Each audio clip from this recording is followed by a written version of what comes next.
Nobody wants to sign up for your newsletter. You have to give them some piece of value, like an ebook or a video series or a checklist or whatever it is for your particular industry that will entice them to give you their correct email in exchange for that piece of value. It's a transaction that's happening.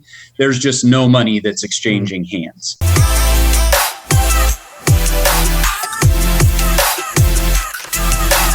Hi, I'm John Timmerman. What's poppin'? Brand new whip. Just hopped in. I'm Rob Schauger. Take the gun, leave the cannoli. And I'm Al Kutri, and we are Prestige Worldwide. And we are the co-founders of the No Bull Company. Whew, I just got back from shucking all weekend, and I am totally wiped. I had a great time though.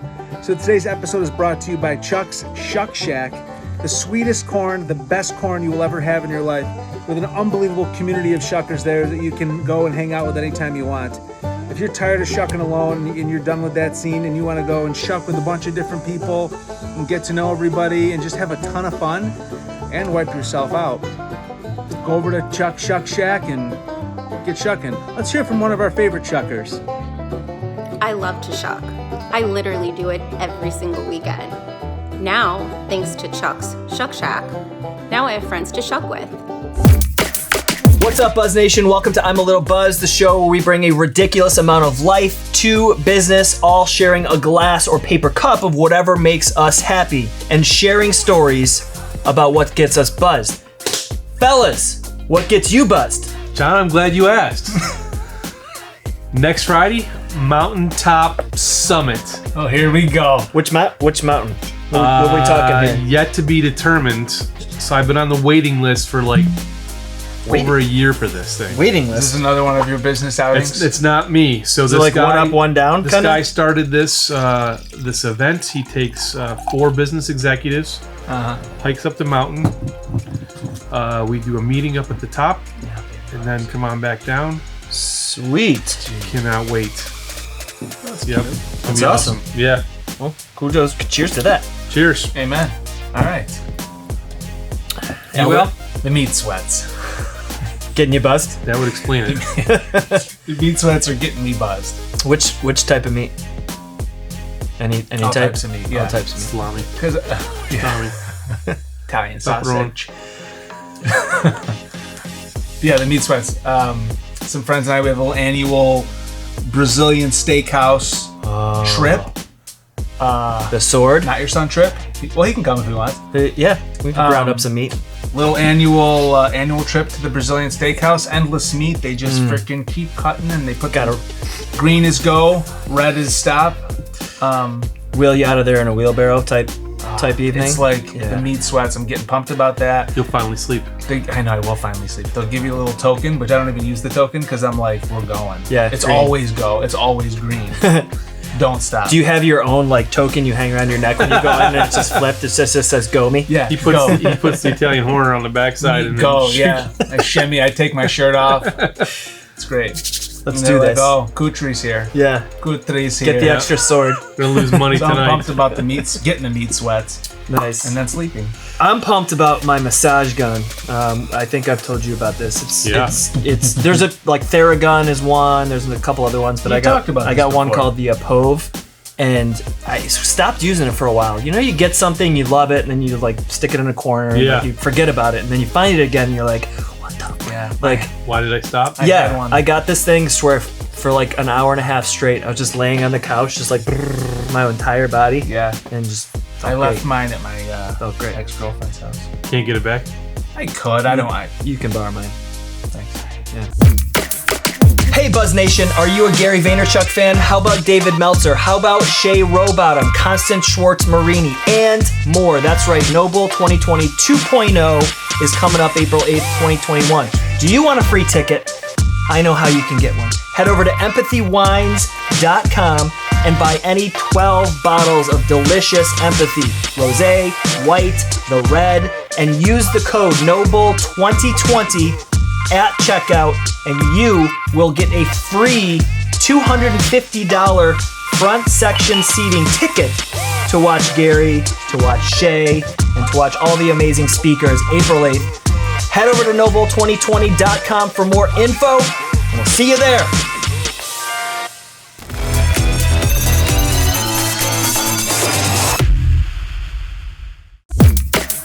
On today's show, we have the buzzworthy, amazing human being, Greg Connolly. Greg is the founder and CEO of Trifecta Nutrition, the world's largest organic meal delivery service and Sacramento's fastest growing company with over 9 figures in ARR. That's annual reoccurring revenue. For all of you business peeps out there, that's a really great number to have. And major global partnerships like the UFC, PGA, and CrossFit. Greg is also a global subject matter expert in inbound marketing, as featured in Forbes, Entrepreneur Magazine, TechCrunch, and Fortune. One more thing, Greg is just an awesome dude because he agreed to do this podcast a second time after we fucked up the first time because our audio just got vanished into thin air. Greg has also helped companies grow from startup to multi-million-dollar corporations. Buzz Nation, we're super happy and excited to have here again Greg Connolly. Greg, what's up, man? Hey, Greg. Yeah, thanks for having me back, guys. And no worries. I know that type of stuff happens. And like I said before, bribery works every time. So there we go. Appreciate the bottle of Camus. Absolutely, man. Slam dunk. We're excellent at bribery. So, for those of you out there, this is the second interview. I can't wait to dive in. Last unofficial interview, Greg, you were awesome and gave us a ton of info and an awesome story. But as you all know out there, Buzz Nation, before we jump into the interview, we have a little segment we like to call the pregame. Al, let's get into the pregame. Pregame is super simple, a little different than last time. I've got some different questions. Some are a little more ridiculous than most. If you say something ridiculous, we're definitely going to keep it. So love it. That's fantastic. Here we go. Ready? Yep. Ankle socks, tube socks, or no socks? I use the no-show socks, so it looks like I'm never actually wearing socks. I knew you were gonna have. I knew it. First thing you do when you wake up? For me, sadly, it's usually check my phone these days. Worked for a long time to not do that, but so much going on that I try and stay on top of my emails as best as possible. Greatest wrestler / entertainer of all time, The Rock or The Rock? The Rock. Okay. Big fan of The Rock. No. Got the privilege of spending a lot of time with Danny Garcia, his ex-wife and right-hand woman, trying to work with The Rock. So we're still hoping to put together a deal there. Amen. Side note, if it wasn't The Rock, who would it be for you? Is it greatest wrestler? If you want like WWE wrestler, I'd probably say Seth Rollins, who I'm big fan of as well, who's a sponsored Trifecta athlete. If you want other sports, probably my boy Uriah Faber that hosts the Cali Cast with me, one of the greatest wrestlers to ever hit the UFC. California Kid. Phenomenal wrestling talent, just a legend in the wrestling game. There you have it. Jennifer Aniston or Courtney Cox? Probably Courtney Cox. I'm a bit of a clean freak, so I'm a Courtney Cox fan. She can clean my house any day. I love that stuff. That's fantastic. Fill in the blank. 2020 is a very rough year that we've been very lucky to be in the digital marketing and internet e-commerce business. I can't imagine what a lot of these brick and mortar companies are going through, and we feel for them, and hopefully we'll give them some nuggets and tips on this podcast that they can use to transition to e-commerce. Squats or deadlifts? Definitely deadlifts. Squats are my least favorite workout of all time. Okay, glad I put it on there. Glad I chose it. In high school, you would be voted most likely to what? Sadly, throw the huge year-end party, which is what I was legendary for.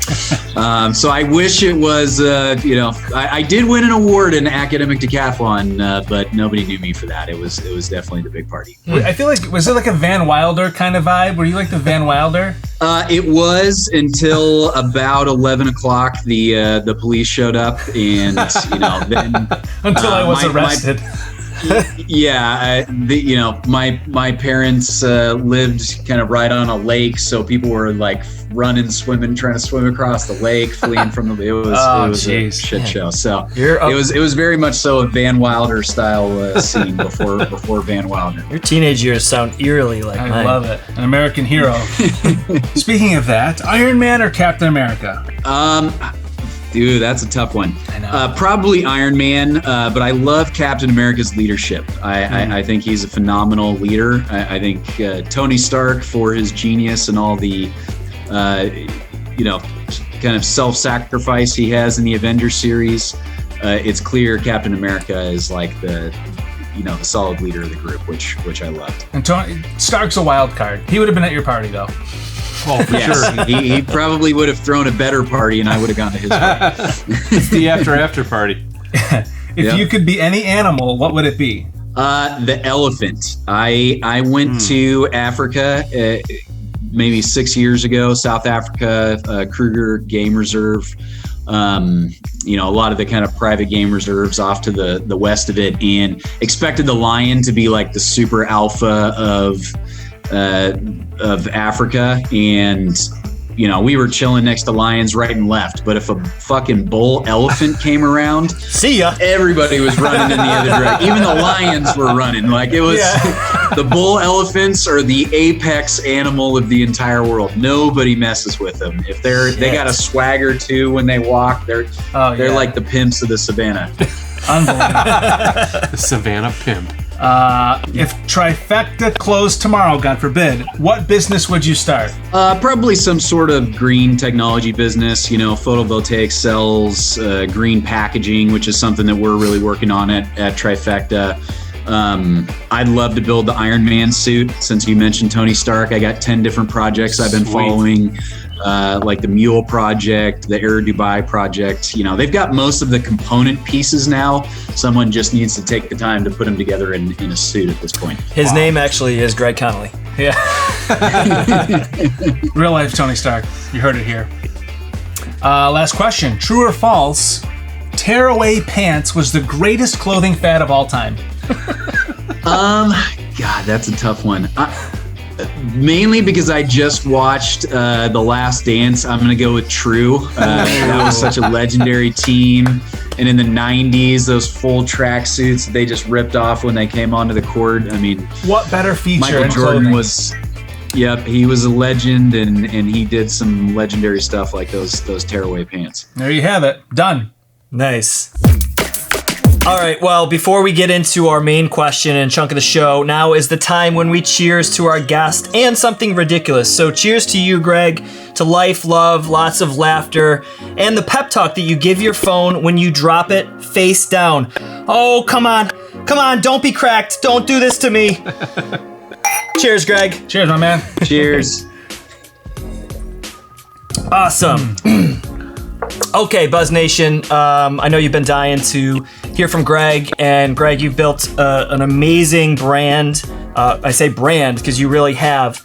But before we get into some of those questions, just give a 60-second elevator pitch of what is your company, Trifecta Nutrition. Sure. So I think you hit a great highlight, but Trifecta is the nation's largest organic meal delivery service. What that means is we are different than the meal kit companies in that we fully cook meals, vacuum seal them, put them in a refrigerated case, and ship them directly to your house. 99% of our business is direct to consumer. People find us on Facebook, Instagram, YouTube, celebrities, etc. And they want to get in the best shape of their life, or, either that or they're on the other end of the healthcare spectrum and they have something like type 2 diabetes or some other health problem. And they want a solution, a long-term solution. And they come to us and pick one of our many meal plans. We have the widest variety of meals on the internet, and order them, and we ship fully cooked food directly to their house every week on Friday. Above and beyond that, now that we've become a mid-sized company, moving into the hundreds of millions in revenue, we have developed we actually acquired a smartphone app that we've really scaled up to be kind of a all-in-one health app. So it ultimately does workouts. It will track your nutrition, your macros, your calories. And the new version of it we're releasing this January will actually have celebrities and celebrity athletes in it, so you can follow along with their specific programs like you do on something like Instagram, where you follow along with their specific lives and stories. So really excited about that. But ultimately, yes, we have a simple company mission to get America back into shape, and we're trying to use capitalism and market forces to outcompete McDonald's in the marketplace and make eating healthy cool and sexy again, which has been greatty helped by Instagram. It's been an amazing journey. The company's 5 years old and is my fifth business, and have learned a lot coming from the software industry, what it takes to build a product company and scale it up, incredibly rapidly. So on the topic of scaling, because our listeners, our watchers, I mean, this is something that everyone always wants to know. They have their own business. They might be a solopreneur working for themselves. Maybe they have a few employees. Maybe they have 50 employees. But it's, how do you scale? How do you get to the next stage? That is like the golden goose sort of business growth. What are some of the things that allowed you to scale from, let's say, the level of some of your competitors, right? Because there's other meal kit companies. Some of them are regional, some of them are local. You're national. Mm-hmm. What are some of the things that allowed you or drove Trifecta to scale to the level of success that you're at today? Absolutely. I mean, at a fundamental business level, we have the right, what business people call the unit level economics. So the amount it costs us to get a customer is low enough that we make a reasonable profit per customer. So we're not living off of venture capital money or private equity money. So that's a big component of it.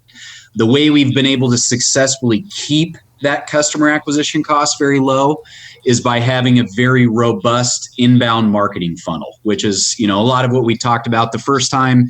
And it's really based around doing all the right steps to get people from wherever they are on the internet to our website and ultimately to convert into customers. The original place I went to learn this was from digitalmarketer.com. Ryan Dice's company. He had a model called the CVO model, which stands for customer value optimization. And any of your, entrepreneurs or, people that aren't entrepreneurs yet, what I call wantrepreneurs, people that are, gearing up to launch a company, that would be the first place I would send them. Go to digitalmarketer.com, read the CVO model from Ryan Dice, and really understand each of the steps of getting people from wherever they are on the internet that you're going to target them, Facebook, Instagram, Google searches, YouTube, etc., to your website, and then use the proper steps in the model on your website, like a lead magnet, a tripwire, email automations, etc., to actually convert them into customers. Usually when I talk to entrepreneurs or I do big speeches for people, for Startup Sacramento or stuff in the San Francisco Bay Area, largely people that are stuck in their business are missing one of the component pieces of the model. Either they don't have a good traffic source, they don't have a lead magnet on their website that's collecting emails. If they do have a lead magnet, they don't have an email automation set up to convert those leads into customers. Or I've even seen people that don't have a conversion process on their website. So there's no way for people to come to their website and directly buy something from them. So usually it's one of those steps an entrepreneur is missing. And I can very quickly zoom in on their business and go, this is the area that you're falling down. But if someone goes in and learns the CVO model for themselves, they don't need somebody like me. They can build it themselves. And that's the model we used to initially scale up Trifecta. Now, years later, now that we're big, obviously it's gotten large and complex, and we're spending millions of dollars in ad spend, and we've got hundreds of celebrities and celebrity athletes we work with. Some of the sports leagues you mentioned, like the UFC and the PGA Tour and CrossFit and the Mr. Olympia. There's a lot more complexity as the company gets big. But now I have a large team of people to help me continue to scale the organization from hundreds of millions into billions. And you've mentioned in other pieces of content that audience doesn't necessarily equate that conversion. Like you have certain celebrity friends where they have huge audiences, and you go to their website, they have no email list, and so the audience that you have doesn't actually really mean anything unless you're doing these things. Correct. So what they'll have is, let's say you've got 1 million followers on Instagram, but all you have on your website is in the footer, it says sign up for our newsletter. Nobody wants to sign up for your newsletter. You have to give them some piece of value, like an ebook or a video series or a checklist or whatever it is for your particular industry that will entice them to give you their correct email in exchange for that piece of value. It's a transaction that's happening. There's just no money that's exchanging hands. So doing that first step, that's the lead magnet step, is absolutely critical to convert an audience, which is your 1 million followers on Instagram, into leads. And then eventually, obviously, you need to turn those leads into customers. And your long-term goal is to turn them into recurring customers where they order from you again and again and again, week after week, month after month, until the end of time. Now, for companies that are listening to this or aware of digital marketer, they haven't dove into this other than maybe the newsletter that Shopify puts on their site theme or something like that, right? Like the WordPress sites, they all come with this. How much ROI are they going to get from going through these steps, right? Because we all know there's businesses out there, whether they're brick and mortar, they're launching their website, they're retail built, and now they have great distribution in Target or whatever, and now they're building their website. But how much ROI should they be looking for investing in this type of model, and how long might that take? If your business is specifically a digital business, this is the whole business. You're going to make incremental growth on this over time, and your job as the manager of the business, the CEO, et cetera, is to make sure each one of these stages are making incremental progress. So you're going to see, in the beginning, you're going to get like 100 visitors to your website in a month, and you'll get like 10 leads and maybe one or a few conversions. Your mom might buy from you or something. As time goes on, the traffic is going to increase. Those are the different levers you can pull. If I'm converting 10% of people from traffic into leads, I know if I grow my traffic from 100 to 1,000, my leads are going to go from 10 to 100. And if I'm converting 2% of people into customers, I know if my traffic goes from 100 to 1,000, my customers are going to go from 2 to 20. So you're constantly trying to improve each one of those buckets as the manager of the business. But it's a hard thing to say this is ROI, because this is the thing you have to do to have a running, functioning business. Otherwise, you're going out. You're working in the business otherwise, as opposed to on it. You're calling clients, trying to get them to buy your services or your products, whatever it is. You're doing kind of old style sales and marketing, where you're dialing for dollars, or you're going to trade shows or that type of stuff. This is the future of marketing, which is the marketplace is the internet, and it's a giant conversation with almost 8 billion people in it, and you're trying to funnel some of those people to your booth at the trade show, which happens to be your website, that's your store, and get them to go through this process with you. So from an ROI standpoint, I mean, it's infinite. This is the same process Apple and McDonald's and everybody are going through. They're just doing it at a very grand scale. If you buy an iPhone, you're going to log into your iPhone. That gives Apple your email, and then you're going to start getting emails from Apple nurturing you to buy different apps, or maybe you want earbuds, or they're going to try and upsell you and do various other things. So every company's doing this. this is the playbook that you have to do to sell on the internet. It's not something that I would say is optional. Otherwise, you're just collecting leads. What a lot of people do is they do part of this. They'll get traffic, and then they'll get emails, and then they'll hire a bunch of salespeople that call those emails. Yeah. And they call those leads and try and do demos, and then convert them. You can skip that step. I'm not exaggerating. It's the death of the salesman. It's you can just directly convert them on your website. You don't need to have a conversation with the prospect. Your website should be able to have that conversation for you. And just to address the importance and for context and how powerful this tool is, you said something that you calculated what it would take in a human sales force to produce the same amount of numbers that the email marketing did for you. Mm-hmm. Yeah, it's not just the email marketing; it's the whole funnel. But yes, if you took the amount of deals we close per month, which is many thousands of deals, when I originally did that math, it was about 350 account executives, like salespeople. If they were closing a deal every single day, 7 days a week for the entire month, consistently every month, all year, to close as much business as my website closed in that year.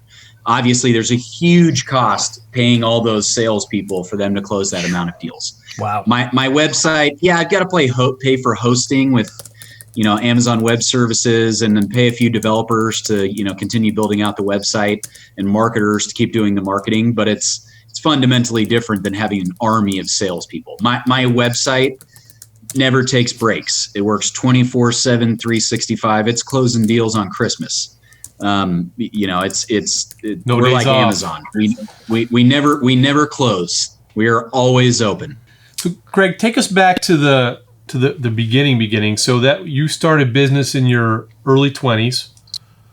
And you're now even before that. Yeah, even in college, I ran a boutique web design firm that I started when I was just turned 18. Okay. Yeah. And then today you're not even 40 yet. Is that correct? Yeah, I'm 36 now. Yep. So I know last time you shared with us, you had some wins and then you had some losses.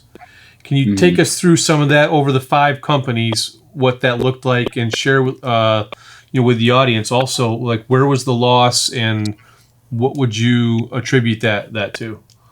Sure. So the first loss was the first company. It was a boutique web design firm. I used it. I wouldn't say it's a total loss. I used it to largely pay my way through college.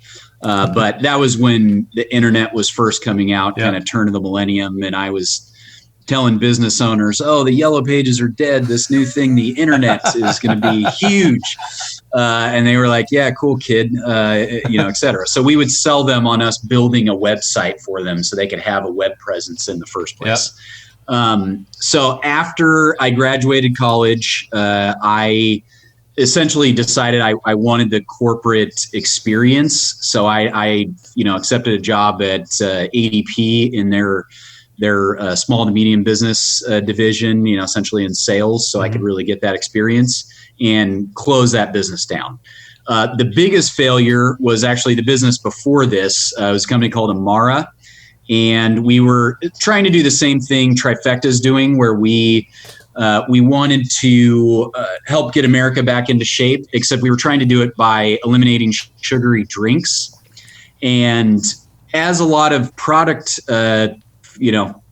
companies pretty quickly experience, it's incredibly expensive from a CapEx standpoint to build a product business that sells through retail.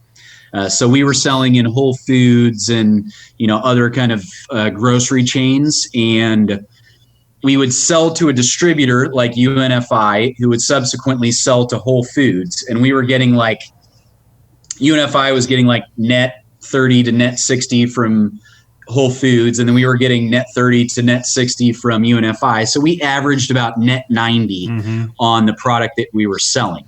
But I was getting it bottled by 7-Up Bottling.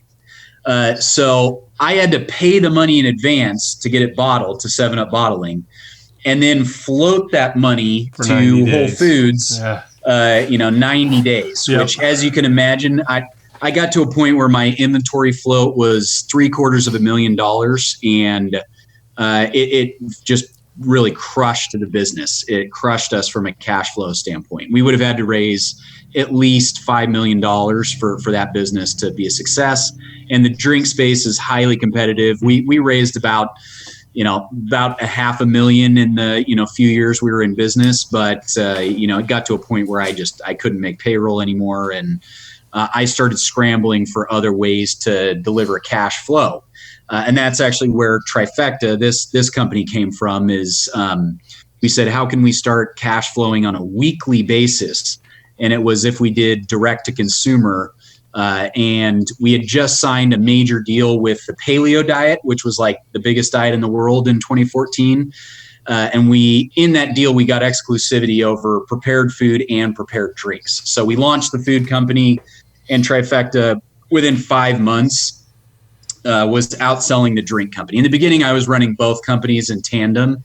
And after 5 months, I was like, oh, wow, the food company is where it's at. This is going to be $1 billion company. Like, let's forget the drink company. But that leaving the drink company behind put me about $750,000 in debt. Like, it was bad. My car got repossessed. I got to a point where I had like $1,000 in my checking account. Could barely pay rent, et cetera. I spent, this is the worst one I did. I spent my wife's grandmother's inheritance keeping the business afloat. So now that Trifecta is a huge success, she's let that one go. But I didn't live that one down for years. Love her very much. She supported me through some incredibly dark times when I was completely broke, couldn't make payroll, et cetera, just to keep the dream alive. So with that, I said, how can I convert people for really cheap on the internet really fast? And that's what led me to the CVO model, which I'm explaining to you guys. So I said, hey, I've got to come up with a business that makes money instead of costing money, and I need to do it right away. Super fast. And I need to do it for almost no money because I was so in debt. So I, coded up a website with my co-founder who happens to be my younger sister, and we launched it super fast, terrible minimum viable product. Like, looking back at today, I'm like, oh my God, I can't believe people bought from us. But, boom, we were off to the races, selling, and, month after month, we dug ourselves back out of the debt, and now we're debt free with millions of dollars in cash in the bank. Awesome. That's a great jumping off point to shift a little bit from business to our brand is the life behind business, or we bring life to business. So, you mentioned your sister's your co-founder. You mentioned your wife was a great support in that downtime. I run several two businesses with my wife. One's doing amazing. One's kind of stagnant because of the season and because of COVID. So talk about first the relationship with your wife. I mean, you were in dark places, you were in debt. Without a doubt, there were stressful times. Here you are now with a thriving company that's leading your industry, and appears to have no end in sight. Just give some of the reality of working through that. Where did the support come from in your life at that particular time? How did family play into that? And talk about how that transition to, getting to the successful point or the successful feeling. Where, what did that support look like for you?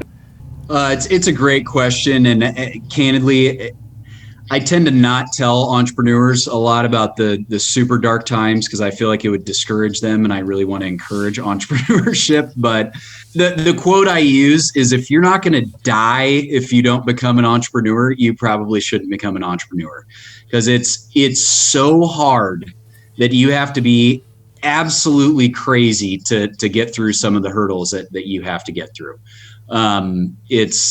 Steve Jobs said that on stage with Bill Gates years ago. He was like, a normal sane person would quit. If you got debt collectors calling you, all your credit cards are maxed, your car's been repossessed, you've spent all your wife's money, a sane person would quit. Now, I happen to be like an entrepreneur at the core of my being because I believe my purpose is to go on to help many, many people, which is why Trifecta is a very mission-driven business. Our goal is to not make as much money as possible. It's to help as many people as possible. We just use capitalism as a tool to successfully do that. But for most entrepreneurs, yes, there's absolutely going to be dark times, and making sure you treat your support system as best as possible when you're struggling is the best thing you can do. I mean, one of the things I wish I could go back and do is, as you can imagine, my wife and I, when things were super tough, we get in 2 a.m. fights where she's like, what the hell are we going to do? We can't pay rent. Your car's been repossessed, like da-da-da. I very much so, I should have collaborated with her more and been like, hey, we're a team getting through this. And instead I took the stance of, hey, this is me and the business, and you just want the business to fail and you want me to quit, etc. I'm never going to quit. And, luckily we had a strong enough relationship. We figured it out and made it through that. But I wish going back that I could have been more supportive of my support system, because they were all, betting the farm on me figuring it out and being successful. So, I know a lot of people don't have a great support system. I was very lucky to have my wife and, my family, especially with my sister. But, overall, making sure that when things are hard and you're at like max level stress, that tends to be when entrepreneurs, are the hardest to deal with, because you're like, oh my God, leave me alone. I've already got all these other fucking problems. I know. Type thing. When in actuality, you should be thankful that people are trying to support you and, understanding of their concerns around the business. And, I've really developed a lot as a man and a husband and a leader and a CEO because of my wife, because of a lot of those kind of hard knocks lessons that we went through as a family, getting through the kind of hard times to get where we are today. So my big point of advice would be, if you do having a support system is amazing. If you do have it, excuse me, even if it's a friend or family or a spouse, empathize with what they're going through, supporting you as the entrepreneur. Support them back. Make sure you're taking care of your support system, because oftentimes it's you causing stress. Is really what it comes down to. Well, you mentioned, as an entrepreneur, you're just like ingrained to get through and focus and grind and get out of that time. And oftentimes other people don't understand that or can't compute with that. Like the things that are going through your brain aren't even like remotely in the same vicinity as what's going through their brain. What drives that inspiration in you as an entrepreneur? What was it at the beginning of your entrepreneurship existence, which sounds like it was very early? And what is that inspiration today that just gets you through those dark times? For me, I mean, you guys use Tony Stark as the example. He always had the mindset that he wanted to put a suit of armor around the world, really help protect and take care of humanity. I see myself as a very fortunate person. My parents were not, they weren't like wildly wealthy. I would say they were, we were a middle-class family, maybe upper, middle class, but we weren't, I bought my first car, all that type of stuff. Like, we weren't wealthy by any means. But I had a great childhood, and for me, my personal story is I actually love animals. I wanted to be a marine biologist, when I was a kid. And when I was 12, my dad, his claim to fame is he actually developed a lot of the early stage integrated circuits that power our phones, laptops, all of that type of stuff for US Semiconductor and HP. He has like 12 patents in his name that are, some of the first computer chips.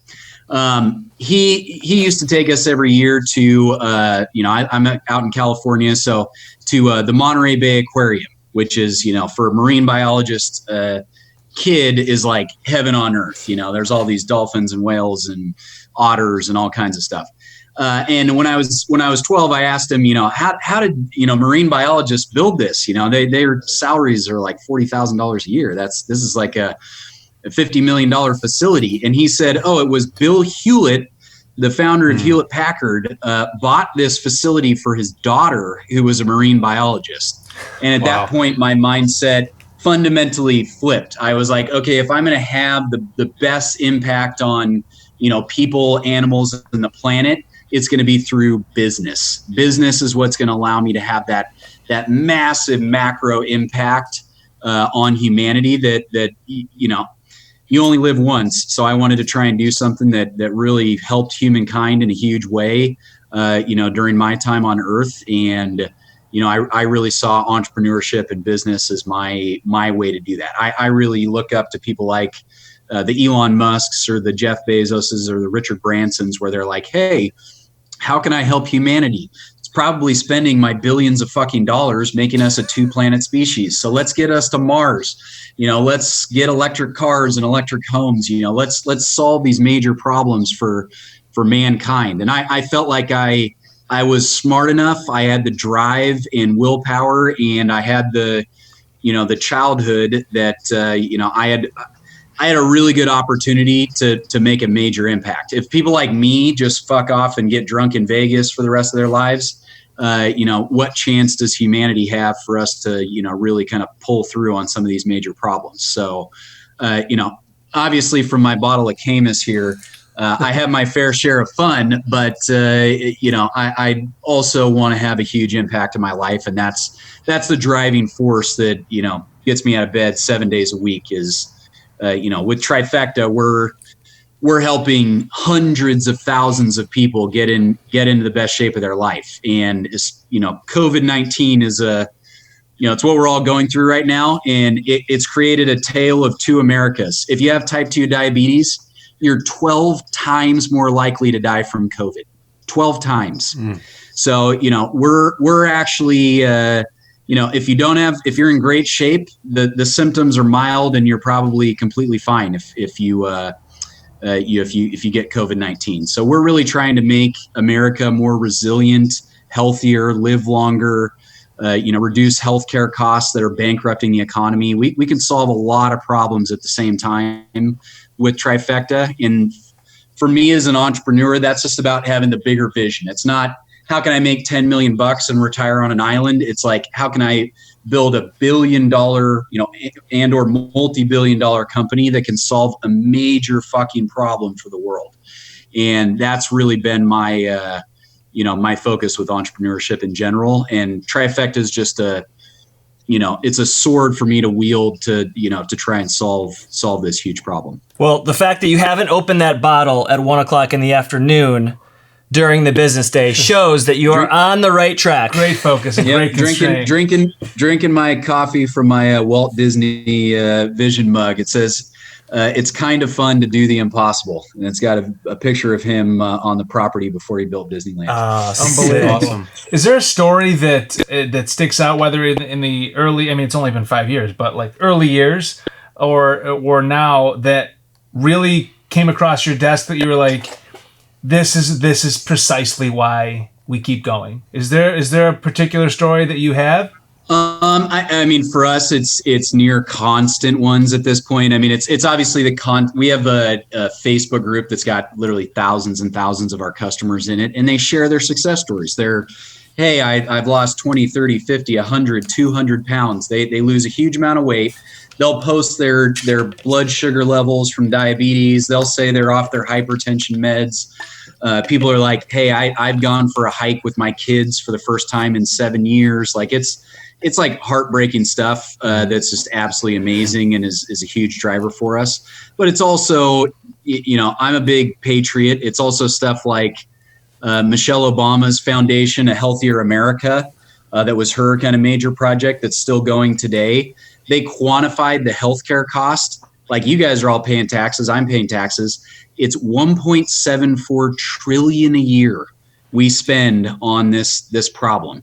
The healthcare budget has gone from 7% of the national budget in 1990 to 18% in 2020.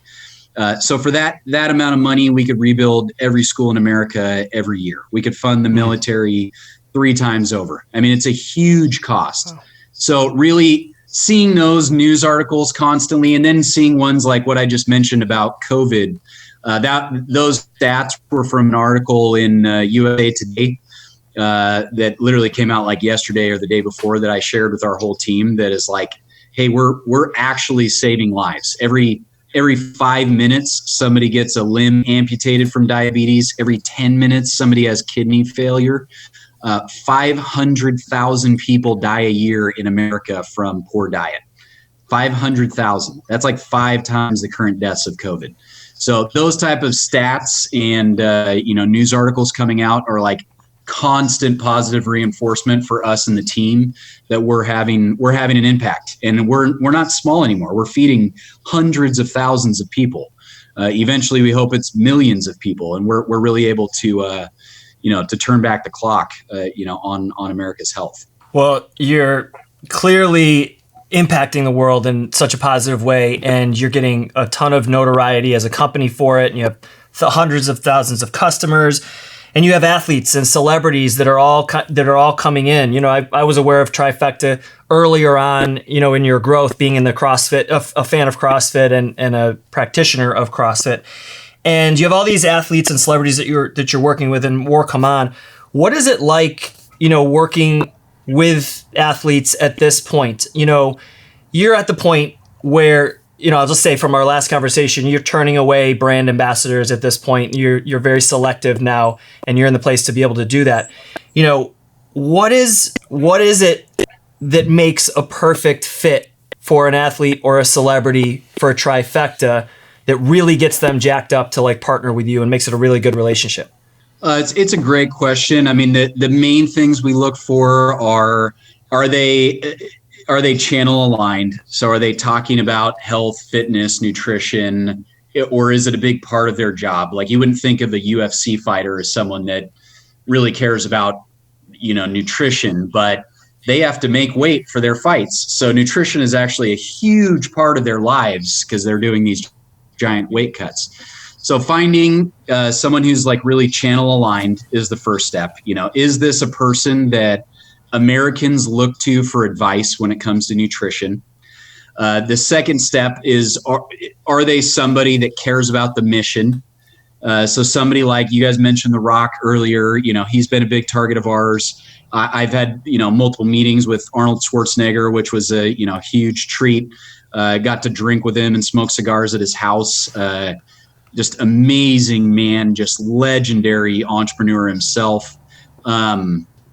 He set up the one of the big children's health and wellness councils under it was either, I can't remember off the top of my head, it was either Reagan or George Bush Sr. That's now expanded to 50 states. I mean, this guy's got $1 billion. He doesn't need money. His house was the most ridiculous house I've ever seen. He's one of the most famous people on earth, and he's 72 years old and still fighting to make the world healthier. Like, that's the second piece. Someone who cares about the mission and wants to help people get healthier. The third piece is generally we look for people that are business savvy enough that they're going to be easy to work with. So, somebody that is, Arnold's one of the biggest celebrities of all time, and so is The Rock, but they're incredibly humble. I mean, these are guys that, I'm a nobody to them, but they're very interested in what we're doing because we're helping a lot of people, and we're a mission-driven company, and we're successful at doing it. And, they're business savvy enough to kind of recognize opportunities, and they're also business savvy enough to execute. Because there have been a lot of celebrities that, we'll get on some calls together, the agents and managers get involved. Everybody's pumped about the deal. We get the deal done. And then when it comes to like actually creating the content or, showing up at the events or doing the posts on social media, and they get distracted and they've moved on to the next project, and they're not business savvy enough to know that the real money and wealth and success helping people comes from the tireless day in and day out execution of the plan. It's not the idea. A lot of them will have these great ideas, let's do this amazing thing. And they don't have the business savvy to know it's it's the week in, week out, sending emails, doing social posts, creating content. That's how you build an empire. It's not from coming up with a new idea every 3 months. It's taking a small idea and making it medium, then taking a medium idea and making it big, then taking a big idea and making it huge. That's how you become somebody like The Rock, or build the business like Microsoft or Amazon or Apple. It takes time and a lot of work. And that's the third thing we look for, is somebody who's in it for the long run and is business savvy enough to know that execution is the component that they're looking for. And usually those celebrities and celebrity athletes are the ones that have jumped from a few different business ideas, haven't executed, and they failed. And they're like, okay, now I'm really going to focus in and put a huge amount of effort into this particular idea because I feel like it's exceptionally good. Nice. And that's when they really dig their heels in and put in the work. All right, just one more question before we close out here. We ask this to everybody, and this is really important because this answer is different for everybody. And quite often, I think as we're content consumers, we look to other people to define this answer for us. But it's important that we see the differences. Is what does success mean to you? Not the founder of Trifecta, but you, Greg Connolly, as the person. Success for me individually, there's two components. There's like the family success, working through problems with my wife, having a good, healthy family life with my immediate and extended family, being a good leader for the organization, et cetera. Then above and beyond that, there's my passion is obviously entrepreneurship and helping people. So the business success is really knowing that I put in maximum effort to help as many people as possible in my lifetime. We've obviously picked a major problem to tackle, getting America in amazing shape. It's a personal choice thing for hundreds of millions of Americans. So educating them on it and then walking them through the process to actually execute it is a big challenge for us. So really, I would Trifecta is already more successful than, I could have imagined as a young entrepreneur. And now that we're here, I can see us becoming a public company eventually.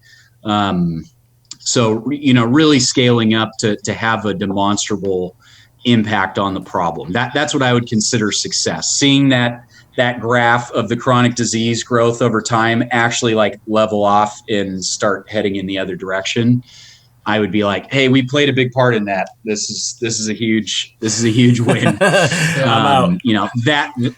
That's what I would consider success. And then, as I'm obviously decades from retirement, but as I retire, getting the right successor to carry the torch and, keep the mission going for generations to come. And you'll deliver that message in the new and improved Ironman suit that you wear. Probably floating above 40 feet in the air. After lots of testing, my buddy Wynn is a physician who's like in incredible shape and is on like the disaster response team, and he's volunteered to be my Ironman suit test dummy. So well, cheers to Wynn. It happened. Yeah, right. And after it's completed, I'll get you guys a suit. You can test out as well. Yeah, we'll be filming. I from make 40 terrible feet in the decisions. air. I'll do it. And Greg, did you say there's an app now and that it's going to be updated, or the app is brand new come the first of the year? What's the app? It's also called Trifecta. Okay.